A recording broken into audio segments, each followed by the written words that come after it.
Les murmures de la lavande. Chapitre 1er. La vie à la clinique.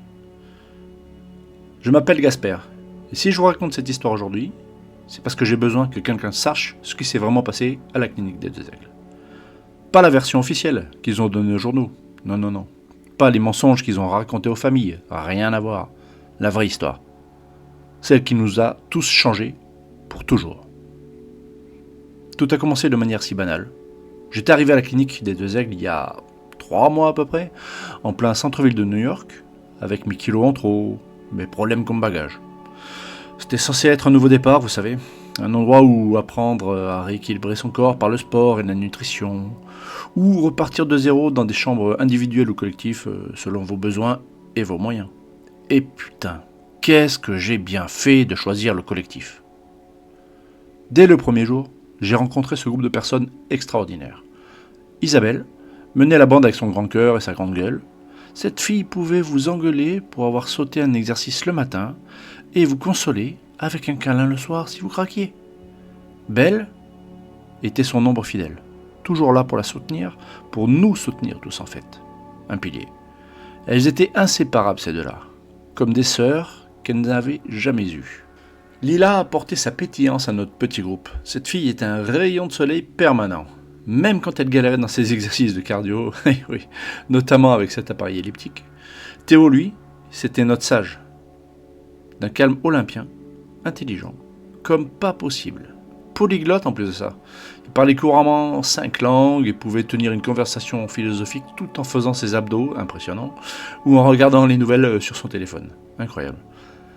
Hichem, le beau gosse de l'équipe, il était toujours souriant, observateur. Il captait des détails que nous, on ratait complètement. Yanis, lui, se révélait dans le sport. Toujours souriant, lui aussi, il nous motivait tous pendant les séances les plus difficiles. Lui et son footing, mémorable. Et Perrine, Perrine. La blagueuse de l'équipe, c'est celle qui reliait tout le groupe. Elle avait ce don pour détendre l'atmosphère au bon moment, pour nous faire rire quand on était au bout du rouleau, totalement épuisé. Il y avait aussi Gisèle et sa copine, merde, j'arrive jamais à me souvenir de son nom, celle avec son t-shirt de chat perpétuel, ah oui, Marie-France.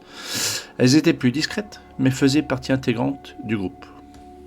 Et moi j'étais trouble-fête de la bande, un peu blagueur, un peu charmeur. Charmeur, vite fait. Il m'avait appelé Gasper, et ne me demandez pas pourquoi, j'ai pas compris. Et j'ai donc abandonné mon vrai prénom, on ne m'a jamais donné d'explication et je n'ai jamais vraiment insisté. Peut-être que mon vrai prénom était trop dur à prononcer, à retenir, allez savoir. Tout allait bien dans cet établissement. Le personnel était au top, souriant, professionnel. Bon, il y avait quelques erreurs de cachet de temps en temps, mais bon, qui ne se trompe jamais, hein, voilà.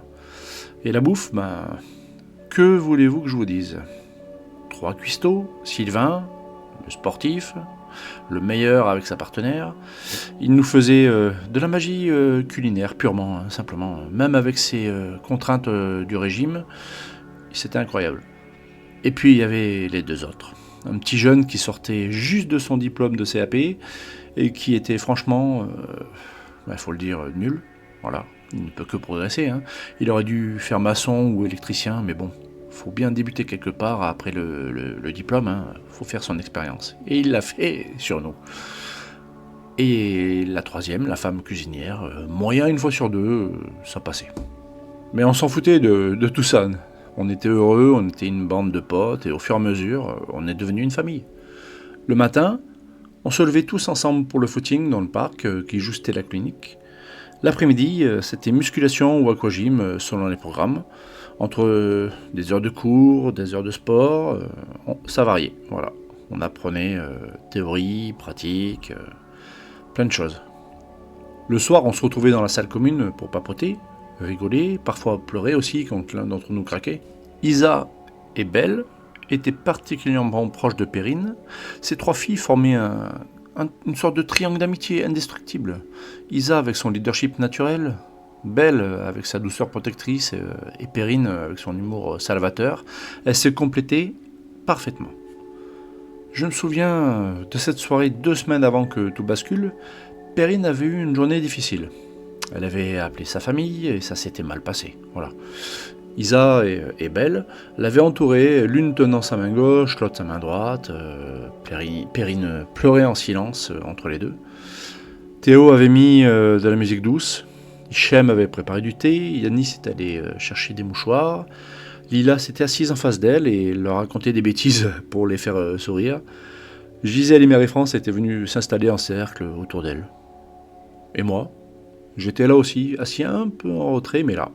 Parce que c'était ça notre force, quand l'un d'entre nous n'allait pas bien, allait mal, tous les autres étaient présents, sans jugement, sans question, juste présents.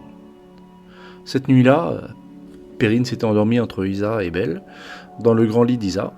Le lendemain matin, elle allait mieux. Elle nous avait dit « Vous êtes ma vraie famille maintenant » et putain, ça nous avait tous touchés droit au cœur. Chapitre 2 : La promenade fatale. C'était un jeudi après-midi de septembre. Le soleil tapait encore fort à New York et Sylvain nous avait proposé d'aller faire une balade dans Central Park plutôt que notre séance de sport habituelle. L'air frais vous fera plus que du bien que la salle de muscu aujourd'hui, il avait dit. Il avait un sourire toujours paternel et on est parti. On était tous excités comme des gamins. Ça faisait des semaines qu'on restait dans l'enceinte de la clinique, entre les murs blancs et l'odeur d'un infectant, pas terrible. L'idée de sentir l'herbe sous nos pieds, de voir des arbres, des vraies couleurs, c'était comme des vacances. Donc, on est parti vers à peu près 14h, tous les 10 ensemble, plus Sylvain, il me semble pas qu'il y avait... Oui, il y avait que Sylvain qui nous accompagnait. Le parc était magnifique, plein de couleurs automnales, précoces. Lila courait partout, comme une gamine, prenant des photos avec son téléphone. Théo nous faisait un cours d'histoire sur l'architecture du parc en anglais, puis en français pour ceux qui ne suivaient pas, puis en espagnol pour rigoler. On était très peu à comprendre, mais c'était sympa. Isa et Belle marchaient bras dessus, bras dessous. Perrine sautillant autour d'elle en racontant ses dernières trouvailles sur les réseaux sociaux. Yanis et Hichem faisaient la course sur les chemins comme deux frères. Gisèle et sa copine au t-shirt de chat, aujourd'hui c'était un chat qui faisait du yoga. Marie-France, c'est ça, Marie-France, prenait des selfies devant chaque statue, elle s'arrêtait, tic-clac, et voilà. Incroyable. Et moi, je suivais le mouvement, heureux d'être là, heureux d'appartenir à ce groupe de cinglés formidables. C'est vers 16h, oui, 16h, 2 heures plus tard, qu'on s'est arrêté près du premier petit étang. Sylvain nous avait dit qu'on avait encore 1 heure avant d'entrer.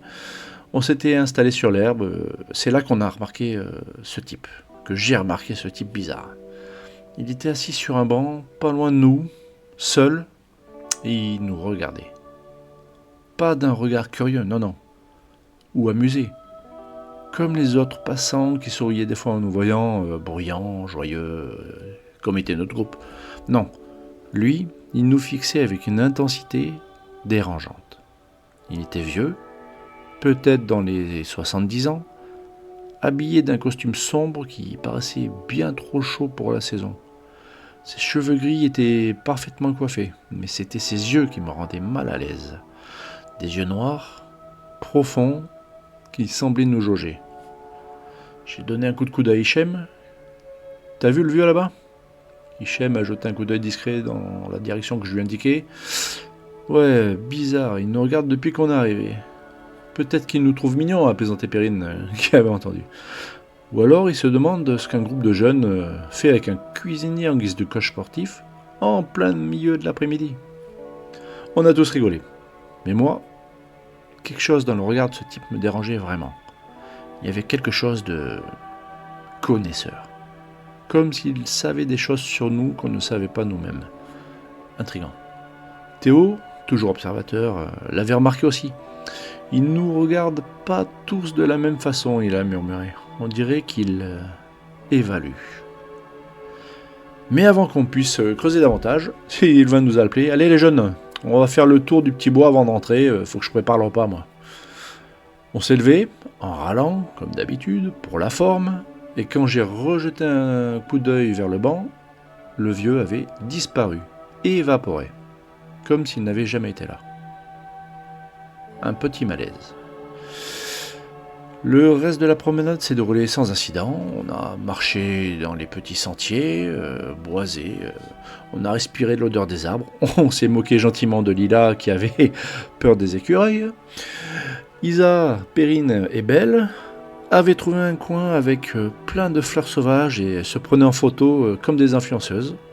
Yanis grimpait aux arbres pour faire le singe, suivi d'Hichem, en rigolant. C'est en rentrant vers la clinique qu'on a croisé à nouveau le vieux type. Il était debout, près de l'entrée du parc, toujours dans son costume sombre, et il nous regardait passer. Cette fois, il a souri. Un sourire qui m'a donné des frissons dans le dos. Mais le plus troublant, c'est qu'en passant près de lui, j'ai senti une odeur de lavande forte, entêtante, presque étouffante, irrespirable. Arrivé à la clinique, on était tous fatigués mais heureux. On a traîné un peu dans la salle commune en buvant des tisanes, du thé, en se réconfortant sur nos crampes ou nos douleurs, en se remémorant les meilleurs moments aussi de l'après-midi, en se montrant les photos sur les téléphones et autres. On mange. Après, vers 22h, on est tous allés se coucher. Cette nuit-là, c'est ici que tout a commencé. Chapitre 3. La première nuit. J'ai toujours eu le sommeil léger. Alors, quand j'ai entendu des pas dans le couloir vers 3h du matin, je me suis réveillé. D'abord, j'ai pensé que c'était quelqu'un qui allait aux toilettes, mais les pas étaient bizarres, lents, feutrés, comme si la personne essayait de ne pas faire de bruit, mais n'y arrivait pas complètement.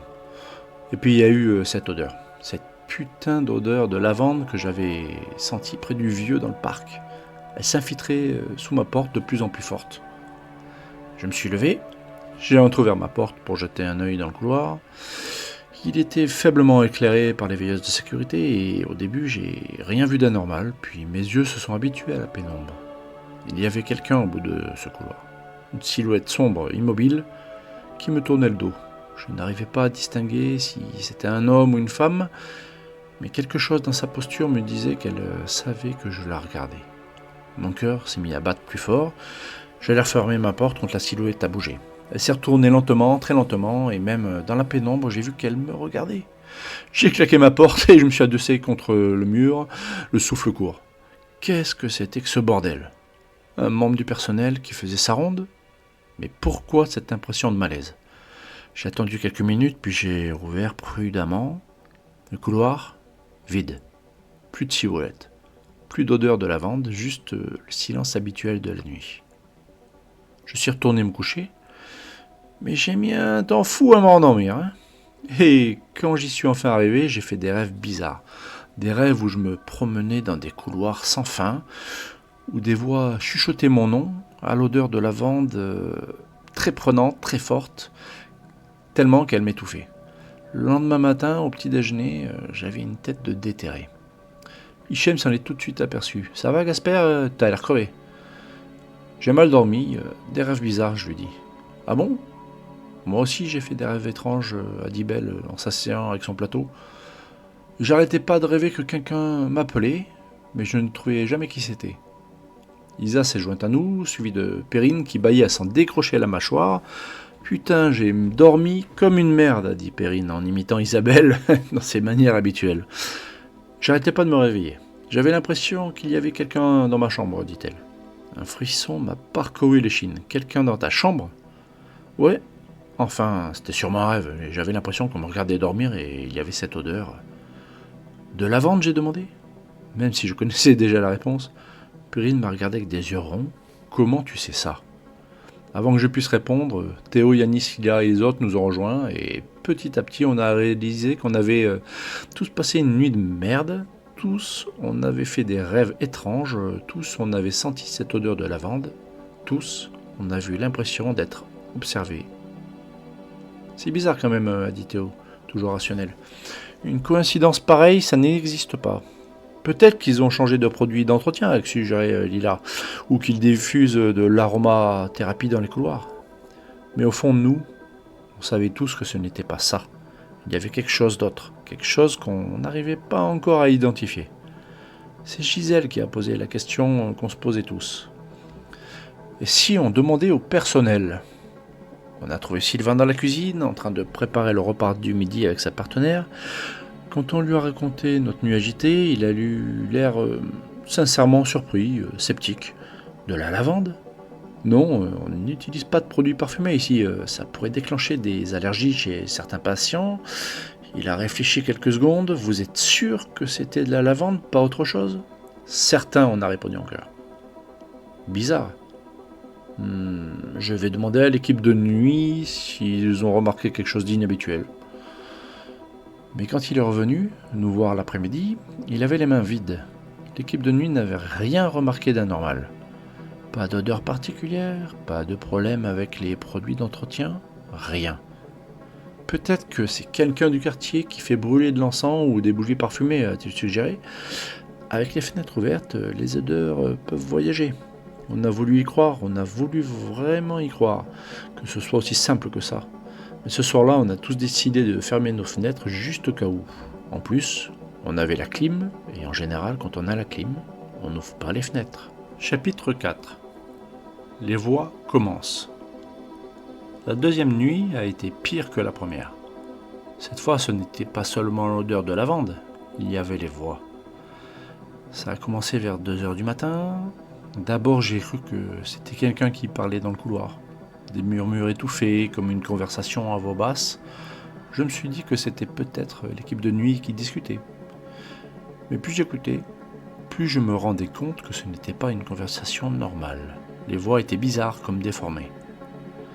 Elles répétaient des mots sans arrêt, des mots que je n'arrivais pas à comprendre au début. Puis progressivement, j'ai commencé à distinguer ce qu'elles disaient. « Gasper, Gasper, on te connaît, Gasper. » Mon sang s'est glacé dans mes veines. Ces voix connaissaient mon prénom d'emprunt. Elles s'adressaient à moi. « Tu n'es pas celui que tu prétends être, Gasper. On sait qui tu es vraiment. » J'ai fermé les yeux très fort, en me bouchant les oreilles avec mes mains. « C'est pas réel, c'est pas réel. » Je me répétais comme un mantra. « Tu hallucines, tu fais un cauchemar, ça va passer. » Mais les voix continuaient, de plus en plus insistantes. « Pourquoi tu as menti, Gasper? Pourquoi tu as menti à tes amis? Ils méritent de savoir la vérité. »« Ferme-la !» J'ai chuchoté, rageur. « Ferme ta putain de gueule !» Et d'un coup, le silence est retombé.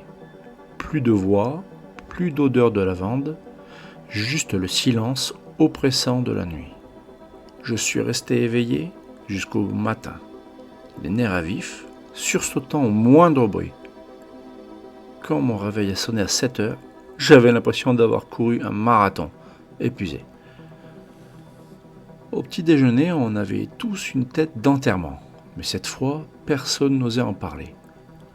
On se regardait du coin de l'œil, on buvait notre café en silence ou notre thé, chacun perdu dans ses pensées. C'est Hichem qui a craqué le premier. « Les voix vous en parlez, vous aussi ?» il a demandé d'une voix blanche. Le soulagement qu'on a tous ressenti était presque physique.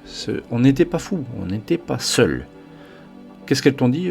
a demandé Belle d'une petite voix. Hichem a regardé autour de lui, puis il s'est penché vers nous. Elle connaissait des trucs sur moi, des trucs que personne ne sait, des trucs que je n'ai jamais dit à personne. Moi aussi, a murmuré Perrine. Elles m'ont parlé de choses que j'ai faites avant de venir ici, des choses dont j'ai honte. Les larmes lui montaient aux yeux. Instinctivement, Isa et Belle se sont rapprochés d'elle, l'entourant de leurs bras protecteurs. Et moi, elles m'ont dit que je mentais à tout le monde, j'ai avoué, qu'il fallait que je dise la vérité. Théo, toujours analytique même dans des situations de dingue, a pris la parole. Elles nous connaissent. Ces voix, quelles qu'elles soient, elles savent des choses sur nous. C'est impossible qu'un être humain normal ait toutes ces informations. Tu veux dire, c'est surnaturel, a demandé Lila, d'une voix tremblante. Je ne sais pas ce que c'est, mais ce n'est pas normal, lui a-t-il répondu. On est resté silencieux un moment, chacun digérant cette réalité terrifiante. Puis Yanis a posé la question qui nous taraudait tous. Et si on en parlait au personnel ? Pour leur dire quoi ? A rétorqué Hichem. Qu'on entend des voix qui ne connaissent nos secrets, ils vont nous prendre pour des cinglés et nous faire interner en psychiatrie. On ne peut pas rester comme ça, dit Isa avec détermination. Il faut qu'on comprenne ce qui nous arrive. Belle a hoché la tête. Isa a raison. On doit rester soudés et chercher des réponses. Perrine s'est redressée en essuyant ses larmes. Vous avez raison toutes les deux. On est une équipe, on va s'en sortir ensemble. Et c'est là que j'ai réalisé à quel point j'aimais ce groupe. Même dans cette situation de merde, même terrorisés, on restait unis.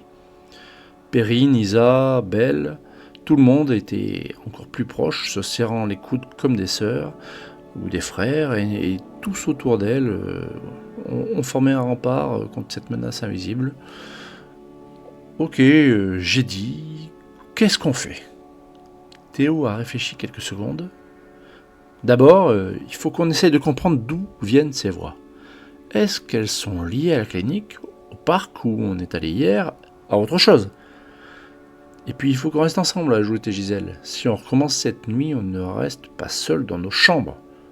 Ça recommence, on n'est pas seul. C'est tout. Marie-France, aujourd'hui avec un t-shirt d'un chat qui jouait au piano, a approuvé vigoureusement. Bonne idée, a dit Yanis, on peut se retrouver tous dans la salle commune s'il y a un problème. On avait un plan, ce n'était pas grand-chose, mais c'était déjà ça.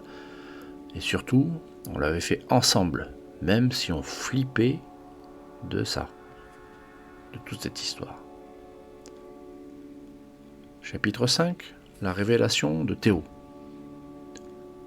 L'après-midi, pendant que les autres faisaient leur séance de sport, Théo m'a pris à part. Il avait cette expression qu'il prenait quand il avait découvert quelque chose d'important. « Gasper, il faut que je te parle. J'ai des recherches sur la clinique. » On s'est installé dans un coin tranquille de la bibliothèque de l'établissement. « Tu as trouvé quoi ?» Théo a sorti son téléphone et a montré quelques articles qu'il avait trouvés sur Internet. La clinique des Deux Aigles n'a pas toujours été une clinique d'amaigrissement.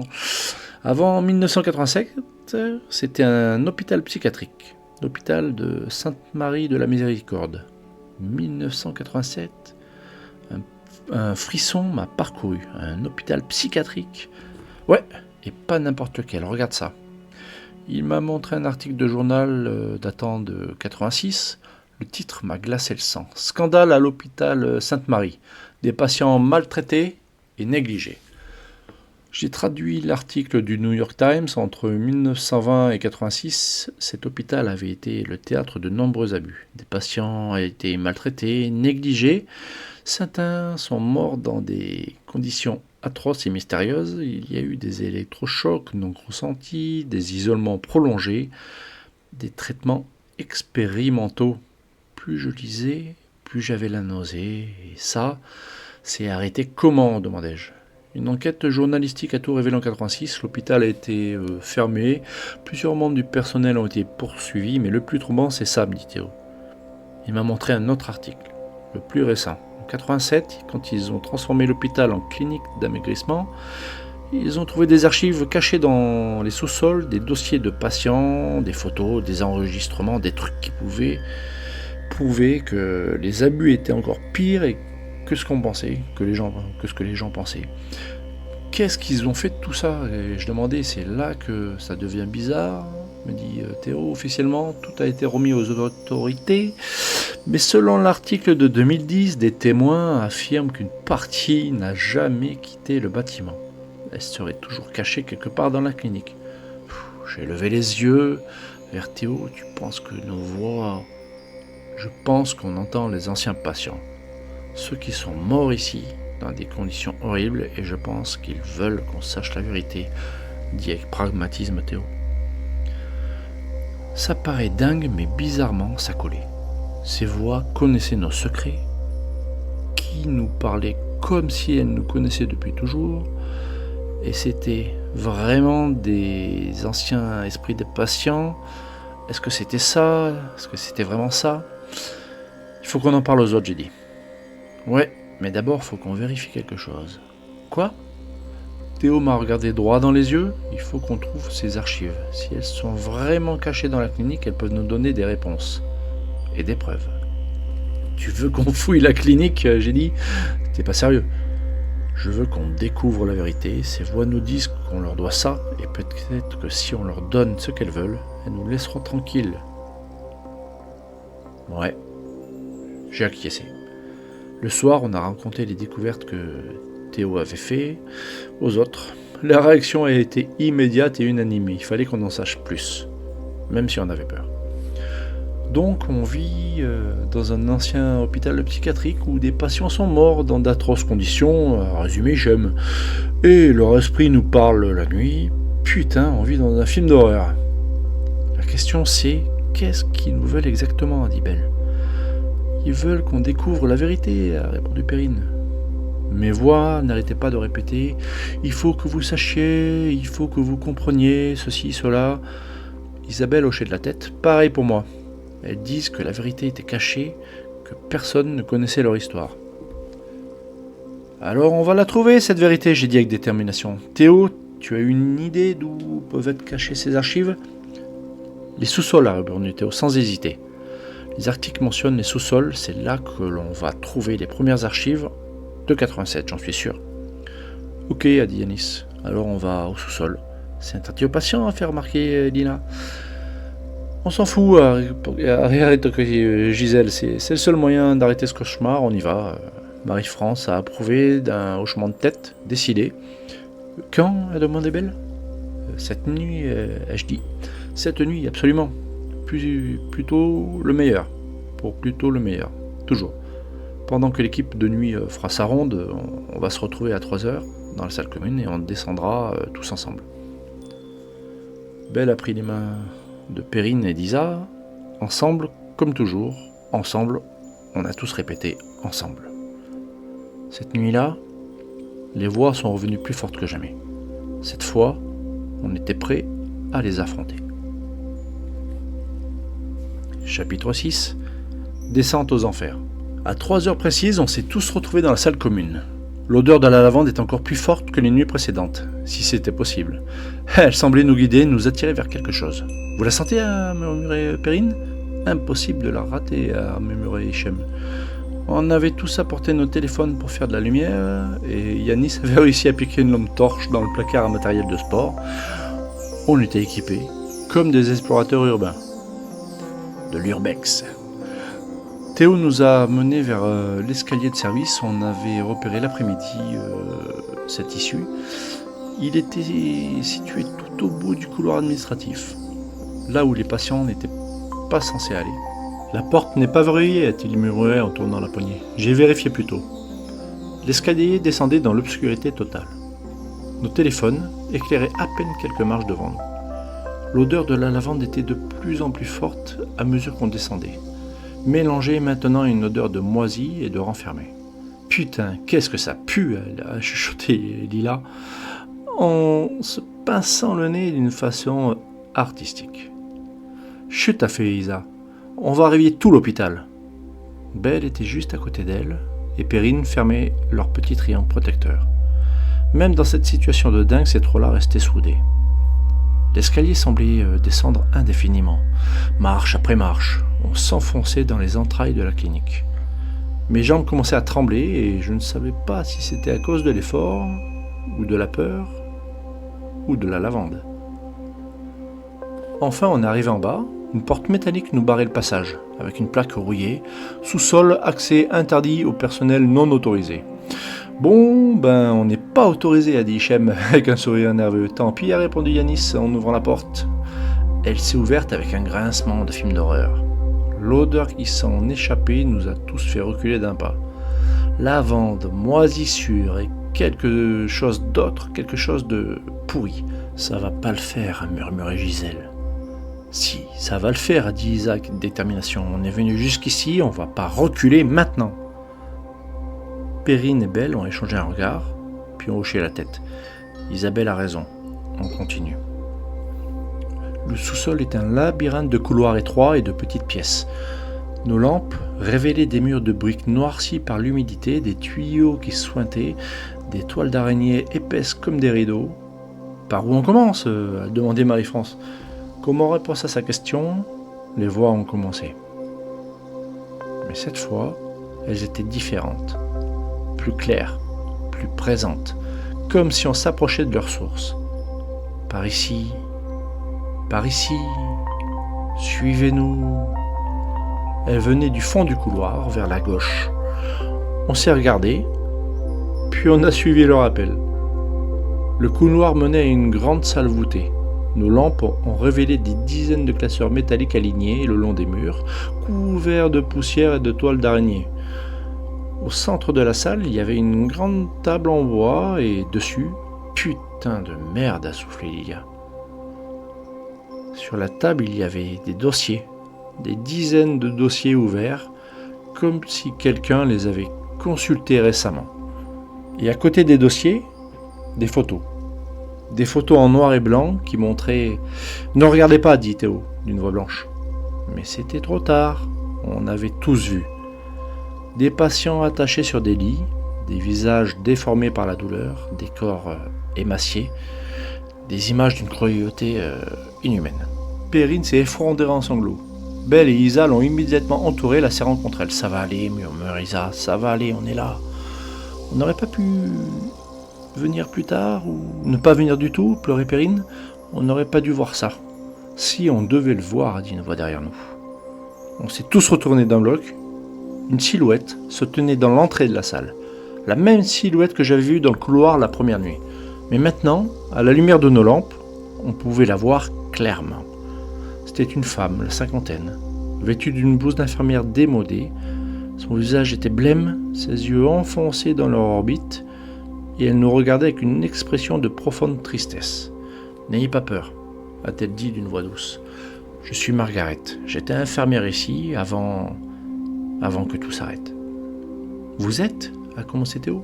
« Morte, oui, depuis longtemps. 1985, crise cardiaque. Mais je n'ai jamais pu partir. Aucun de nous n'a pu partir. » Comme pour confirmer ces paroles, d'autres silhouettes sont apparues dans la salle.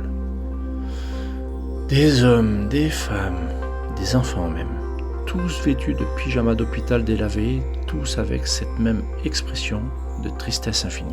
« Vous êtes les patients » a murmuré Lilia.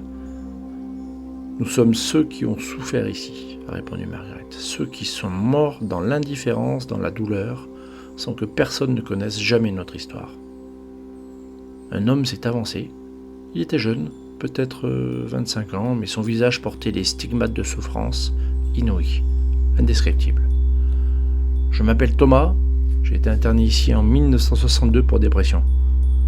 Ils m'ont fait subir des électrochocs tous les jours pendant 3 ans. J'ai fini par mourir d'épuisement en 1965. Une femme a pris la parole à son tour. Moi, c'est Elena, internée en 1958 pour hystérie. En réalité, j'avais juste osé dire à mon mari un non parce qu'il me battait. Ils m'ont drogué, isolé, j'ai fini par me suicider en 1961. Et les témoignages succédaient, chacun plus atroce que les précédents. Des vies brisées, des destins fauchés, des souffrances indicibles. « Pourquoi vous nous avez raconté ça ?» a demandé Yanis d'une voix tremblante. « Parce que vous pouvez nous aider » a répondu Margaret.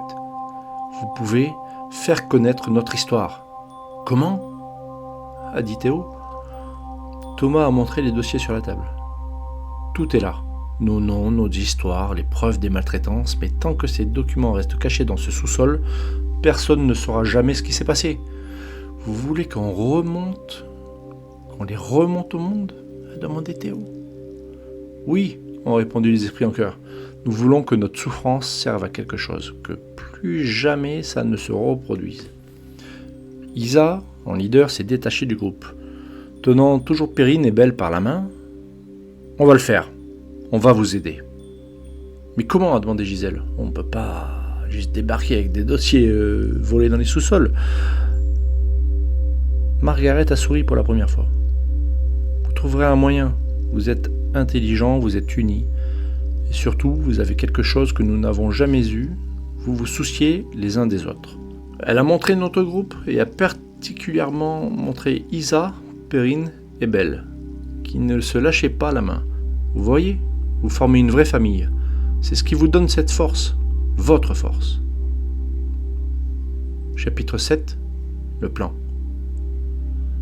On est remonté dans la salle commune avec plusieurs dossiers que Margaret nous avait donnés. Les esprits nous avaient dit qu'ils nous laisseraient tranquilles maintenant. On connaissait leur histoire, mais qu'ils attendaient de nous qu'on agisse. Le problème, c'est qu'on ne savait pas comment. On ne peut pas juste aller voir Sylvain et lui dire « Salut, on a trouvé ces dossiers dans les sous-sols en parlant avec des fantômes à des schèmes. » Il faut qu'on trouve un moyen crédible, a réfléchi Tao. Perrine, qui avait retrouvé ses couleurs, a levé la main. Et si on disait qu'on les a trouvées par hasard? Qu'on s'est perdu en cherchant, je sais pas moi, la salle de sport? Personne va croire qu'on s'est perdu au point de finir dans les sous-sols, a fait remarquer Belle. Alors quoi? A demandé Elia. On fait quoi avec ces dossiers? C'est Gisèle qui a eu l'idée géniale. Et si on contactait directement les journalistes anonymement? Comment ça? A demandé sa copine au t-shirt de chat, Marie-France. On scanne les documents. On les envoie à plusieurs journaux avec un message anonyme expliquant qu'on les a trouvés dans la clinique. Comme ça, on n'est pas impliqué directement. Théo a secoué la tête. Ça ne marchera pas. Les journalistes vont vouloir vérifier les sources et puis si ça sort dans la presse, la clinique va fermer. Qu'est-ce qu'on devient nous? Il avait raison. On était dans une impasse. C'est alors qu'Isa a pris la parole. Et si on faisait les choses différemment? Comment ça? A demandé Belle. Si on impliquait le personnel, Sylvain par exemple, il a l'air honnête, non? Tu veux lui dire la vérité? A demandé Yanis. Pas toute la vérité, mais une partie. On peut lui dire qu'on a trouvé ces documents par hasard et que l'on pense qu'il devrait les voir. Perrine réfléchit, ça pourrait marcher. Sylvain a l'air d'être quelqu'un de bien, et puis si la clinique a vraiment été construite sur les mensonges de l'ancien hôpital, il a le droit de le savoir. Et s'il nous dénonce? A demandé Hichem. Il ne le fera pas, dit Belle, avec conviction. Je le sens, Sylvain est quelqu'un de bien. On a débattu encore un moment, puis on a voté, unanimité, on allait parler à Sylvain. Le lendemain matin, on l'a trouvé dans sa cuisine, en train de préparer le petit-déj. Quand on lui a demandé si on pouvait lui parler en privé, il a tout de suite accepté. Une drôle de mou. Qu'est-ce qui vous arrive, les jeunes? Vous avez tous une tête d'enterrement depuis quelques jours. Théo, qu'on avait désigné comme porte-parole, a pris une grande inspiration et s'est lancé. Sylvain, il faut qu'on vous dise quelque chose. On a trouvé des documents dans la clinique, des vieux documents de l'époque où c'était un hôpital psychiatrique. Le visage de Sylvain s'est assombri. Où ça? Dans les sous-sols. On s'est perdu en cherchant la salle de sport. Sylvain nous a regardé un moment, puis il a souri tristement. Vous êtes perdu, bien sûr. Il s'est assis sur un tabouret. Qu'est-ce que vous avez trouvé? Théo lui a tendu un des dossiers. Sylvain l'a ouvert et a commencé à lire. Au fur et à mesure qu'il tournait les pages, son visage devenait de plus en plus grave. Mon Dieu, a-t-il murmuré. Mon Dieu, je savais pas. Vous ne saviez pas quoi? Demandait Isa. Que c'était si grave. Je savais que la clinique avait été construite sur un ancien hôpital psychiatrique, mais je ne pensais que c'était juste une reconversion normale. Je ne savais pas pour les maltraitances.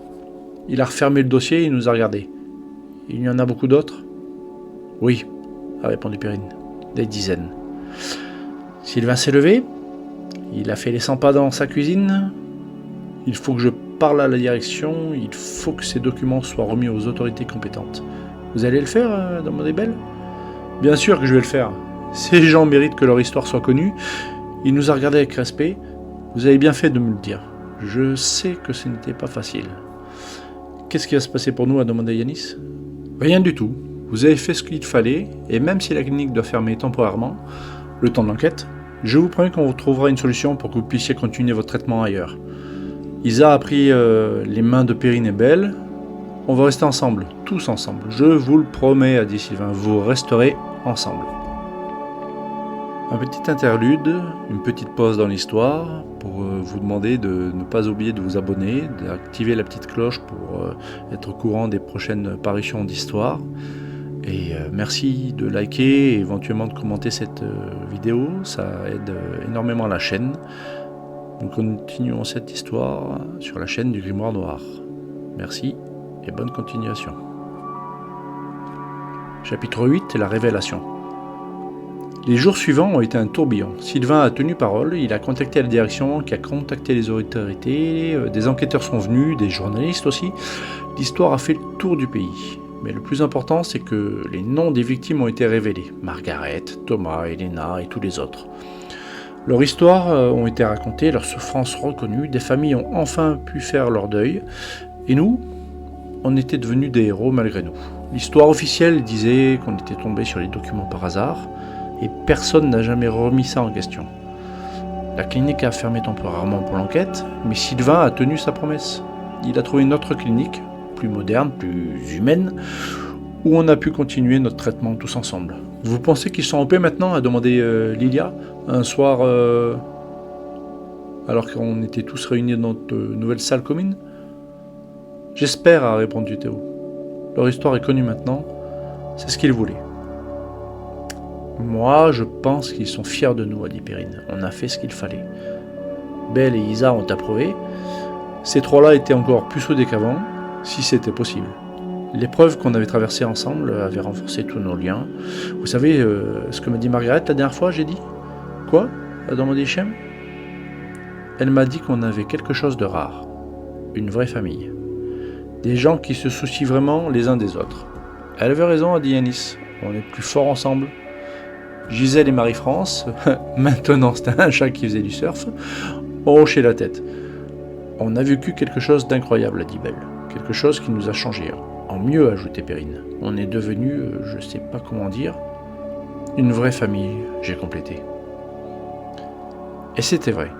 Ce qu'on avait vécu ensemble, cette épreuve terrifiante qu'on avait surmontée, ça nous avait soudés pour la vie. On n'était pas juste un groupe de patients dans une clinique d'amaigrissement, on était aussi une famille. On était devenus une famille. Chapitre 9. Les secrets révélés. 3 mois après les événements de la clinique des Deux Aigles, on était tous installés dans notre nouvelle clinique. Les cauchemars avaient cessé, les voix s'étaient tues, mais quelque chose avait changé entre nous. On était plus proches, plus vrais les uns avec les autres. C'est un soir de décembre alors qu'on était tous réunis autour du feu de cheminée, notre nouvelle salle commune en avait une, que Isa a brisé le silence. Vous savez quoi? Je pense qu'il est temps qu'on se dise la vérité, toute la vérité. Perrine et Belle l'ont regardé avec surprise. Quelle vérité? Nos histoires vraies, nos vrais secrets. Ces voix, elles connaissaient des choses sur nous, des choses qu'on n'a jamais dites à personne. Un silence pesant s'est installé. Puis, Hichem, comme à son habitude, a pris la parole. Isa a raison. Ces esprits, ils nous ont fait comprendre qu'on méritait tous d'être entendus, d'être compris. Alors peut-être qu'on devrait faire pareil entre nous. Théo a hoché la tête. Après ce qu'on a vécu ensemble, je pense qu'on peut tous se dire. Qui commence a demandé Lilia. J'ai levé la main. Moi. Tous les regards se sont tournés vers moi.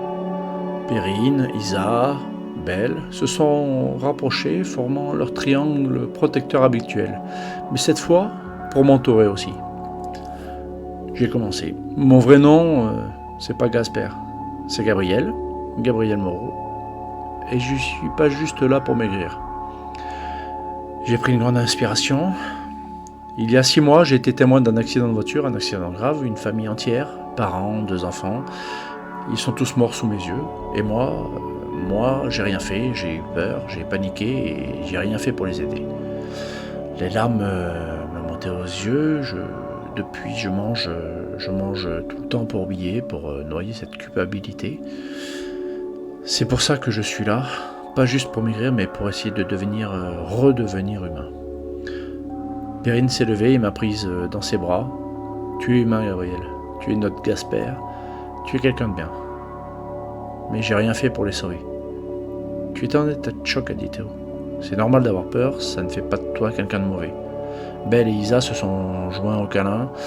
On t'aime comme tu es, a murmuré Belle, avec tes blessures et tes peurs. Leur soutien m'a fait du bien. Pour la première fois depuis des mois, je ne pensais plus à moi, j'étais moins seul avec ce fardeau. À moi maintenant, dit Hichem. Il s'est assis en face de nous. Moi, je suis là à cause de ma mère. Elle a un cancer, c'est très grave. Les médecins lui donnent 6 mois maximum. Sa voix s'est brisée. Et au lieu de rester auprès d'elle, au lieu de profiter du temps qui nous reste, je me suis enfui, je me suis caché ici dans cette clinique en prétextant que je voulais être en forme pour elle quand elle irait mieux, mais en réalité j'ai juste eu peur de la voir mourir. Yanis s'est levé et a posé une main sur l'épaule d'Hichem. Mec, c'est pas de la lâcheté, c'est de l'amour. T'as peur de la perdre, c'est normal. Mais elle a besoin de moi, dit Hichem. Alors appelle-la, dit Lilia. Appelle-la ce soir, dis-lui que tu l'aimes. Hichem hocha la tête, les larmes aux yeux. Yanis a pris la suite. Moi, mon secret, c'est que je me drogue. Enfin, je me droguais. Cocaïne, speed, tout ce qui pouvait me faire oublier que mon père me battait depuis que j'ai 10 ans. Le silence était total. Je suis parti de chez moi à 18 ans, mais les séquelles, elles sont restées. Alors je prenais des drogues pour me sentir plus fort, pour me sentir invincible, jusqu'à ce que je finisse aux urgences pour overdose. Ton père ne peut plus te faire de mal maintenant, dit Gisèle, tu es libre. Ouais, mais les cicatrices sont encore là, a répondu Yanis en montrant ses bras, physique et mental. Lilia s'est levée à son tour. Moi, c'est mon ex-copain. Il m'a fait du mal plusieurs fois, et après il me disait que c'était de ma faute, que j'étais soit trop grosse, soit trop moche. Il trouvait toujours un prétexte, que j'avais de la chance qu'il s'intéresse à moi. Elle tremblait. Alors j'ai commencé à me goinfrer pour me punir, pour me rendre encore plus moche, moins sociable, pour que plus jamais personne ne s'intéresse à moi. Perrine s'est précipitée vers elle. « Ma chérie, tu es magnifique. Et ce qu'il t'a fait, c'est lui le monstre, pas toi. » « Je sais, » a murmuré Lila.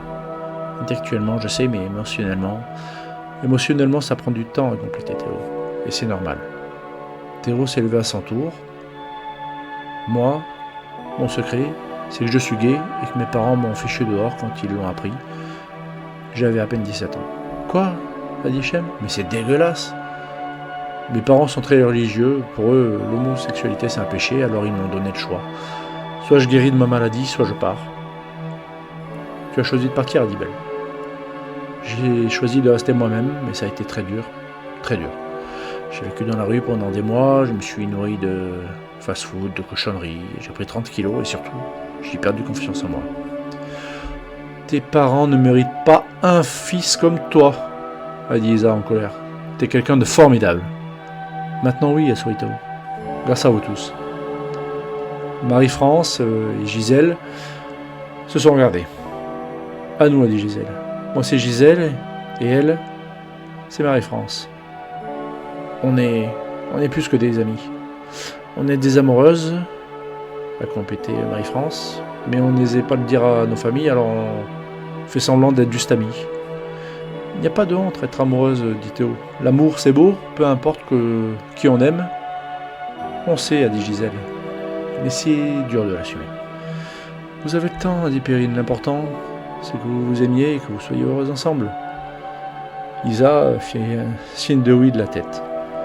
Enfin, c'est au tour de nos trois inséparables, Perrine, Belle et Isa. Ils se sont regardés, puis Isa a pris la parole. Nous trois, on a quelque chose de particulier. On s'est rencontrés il y a 5 ans dans un autre hôpital, un hôpital psychiatrique. Le silence s'est fait encore plus lourd. On a toutes les trois tenté de se suicider, a continué Belle. Moi, à cause de la mort de mon petit frère dans un accident de voiture. Isa, à cause des violences conjugales de son ex-mari. Et Perrine, à cause du harcèlement scolaire, a terminé Perrine. On était toutes les trois au bout du rouleau. Mais on s'est retrouvés, a dit Isa. Et on s'est promis qu'on ne se quitterait plus jamais et qu'on se protégerait mutuellement. C'est pour ça qu'on est si proches, a exprimé Belle.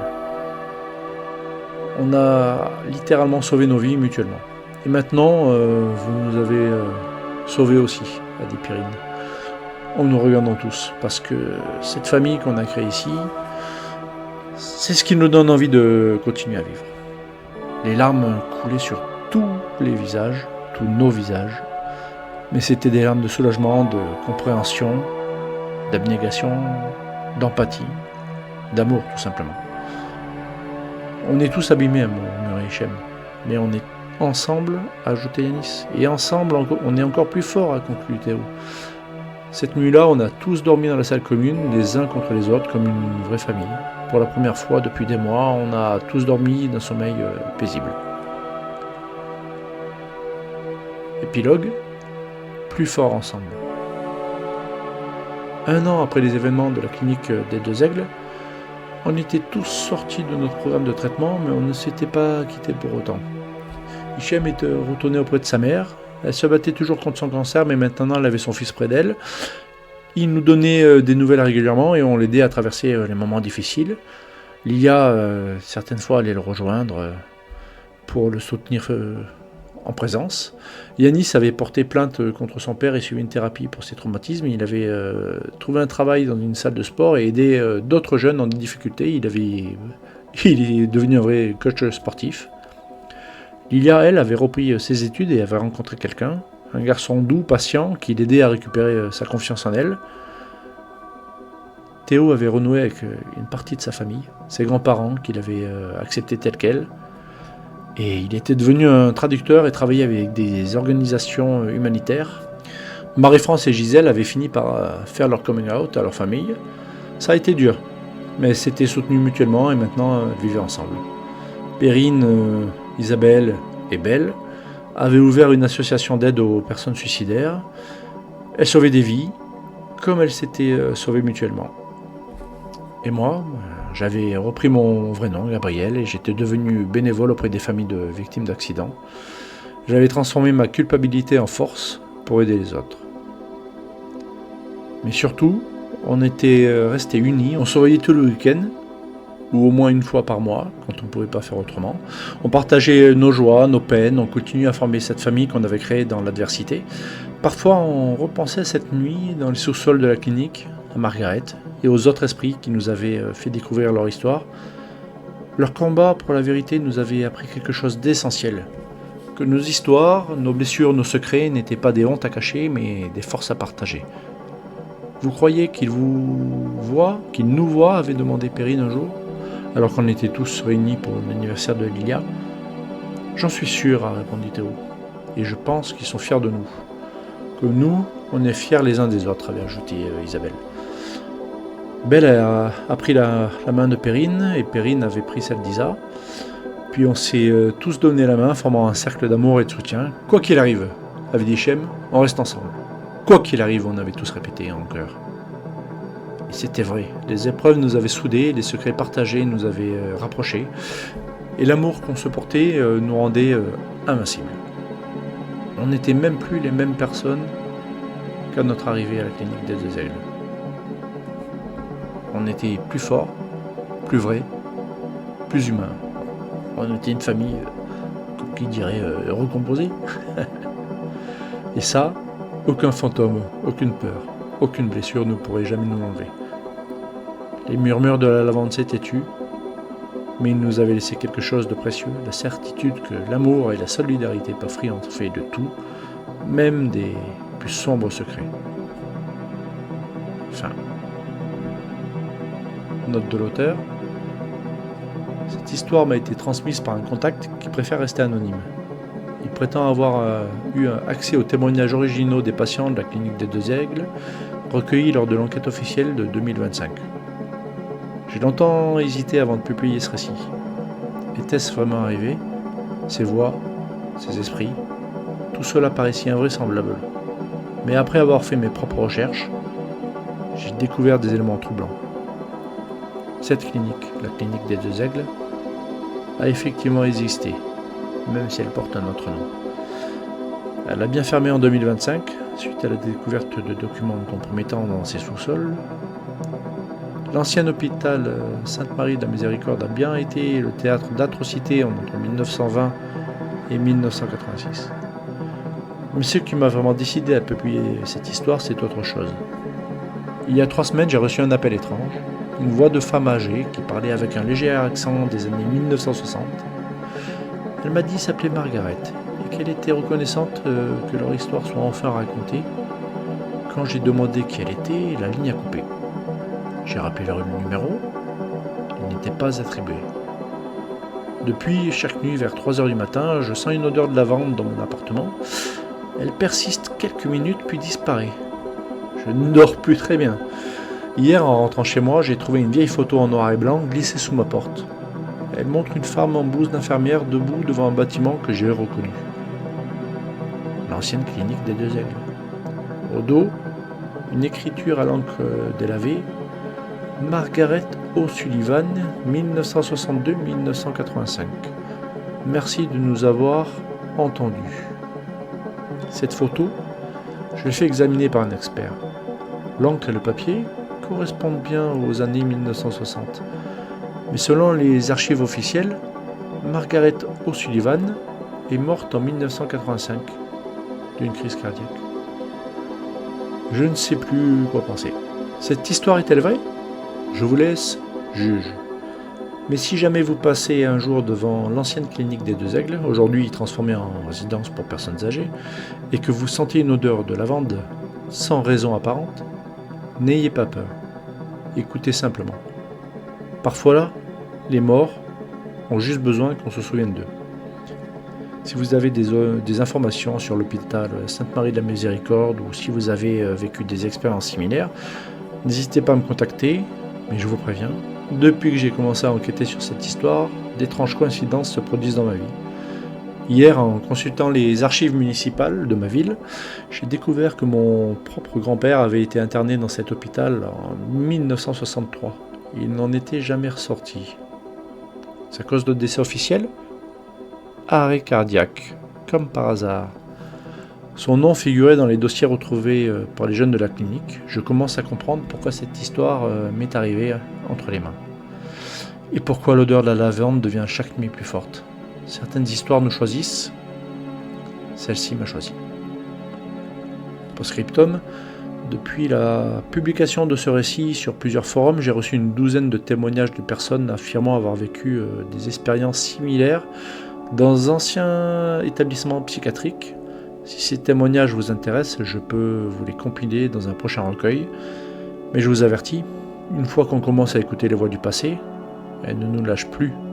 L'odeur de lavande s'intensifie chaque nuit, et parfois, j'entends murmurer mon nom.